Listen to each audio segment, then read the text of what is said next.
Hello കൂട്ടുകാരെ, നമുക്കൊരു പുതിയ വീഡിയോയിലേക്ക് എല്ലാവർക്കും സ്വാഗതം. ഇന്ന് ഞാൻ ഉണ്ടാക്കാൻ പോകുന്നത് ഒരു മാമ്പഴ പുളിശ്ശേരിയാണ്. അതിനായി ഇതുപോലെ 4 മാമ്പഴം, നല്ല പഴുത്ത മാമ്പഴം ഇതുപോലെ എടുത്ത് നമ്മൾ അതിൻ്റെ തൊലിയെല്ലാം ഉരിച്ചിട്ട് ഇതുപോലെ നന്നായിട്ട് വേവിക്കുക. വേവിച്ചതിന് ശേഷം ഒരു 5 മിനിറ്റ് വേവിച്ചാൽ ഇതുപോലെ നമുക്ക് പുറത്ത് തൊലി മാത്രം ചെത്തി കളഞ്ഞു കഴിഞ്ഞാൽ മതി. ഇതുപോലെ നന്നായി വേവിച്ചെടുക്കുക. അതിനുശേഷം നമുക്ക് കുറച്ച് ചമ്മന്തി തയ്യാറാക്കാം. ഇതിലോട്ട് ആഡ് ചെയ്യാൻ വേണ്ടിയിട്ട് അതിനായിട്ട് കുറച്ച് തേങ്ങ എടുത്ത് തേങ്ങയിൽ കുറച്ച് ഒരു 2 പച്ചമുളക്, ആവശ്യത്തിന് ഉപ്പും ചേർത്ത് ഇതുപോലെ മിക്സിയിലടിച്ച് ഇതിലോട്ട് ചേർക്കുക. ചേർത്തതിന് ശേഷം നമുക്ക് വലുതായിട്ട് തിളപ്പിക്കേണ്ട ഒരു 3 മിനിറ്റ് തിളപ്പിച്ചതിന് ശേഷം ഇതിലോട്ട് കുറച്ച് തൈര്, നല്ല കട്ടിയുള്ള തൈര് ഇതിലോട്ട് ആഡ് ചെയ്യാം.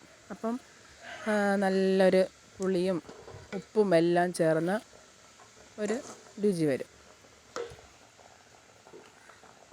ആവശ്യത്തിന് നമുക്ക് ഉപ്പിടാം.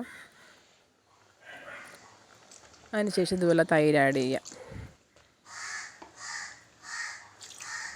ഈ തൈര് ആഡ് ചെയ്ത് കഴിഞ്ഞാൽ പിന്നെ അതിനെ തിളപ്പിക്കാൻ പാടില്ല, അതിൻ്റെ ഒരിതങ്ങ് പോവും. അപ്പം നമ്മൾ അതിന് ശേഷം കടുക്